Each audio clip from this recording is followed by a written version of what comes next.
Welcome to the Aryavarta project construction update for August. We've made great progress since July. Let's begin with Tower A. The 12th floor roof slab is now complete.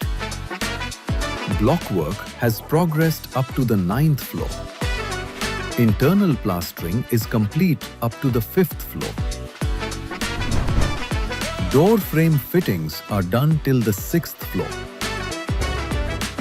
And internal putty work is complete up to the 3rd floor. Now moving on to Tower B. The 12th floor roof slab is also complete here. Block work has reached the 8th floor. Internal plastering is finished up to the 5th floor.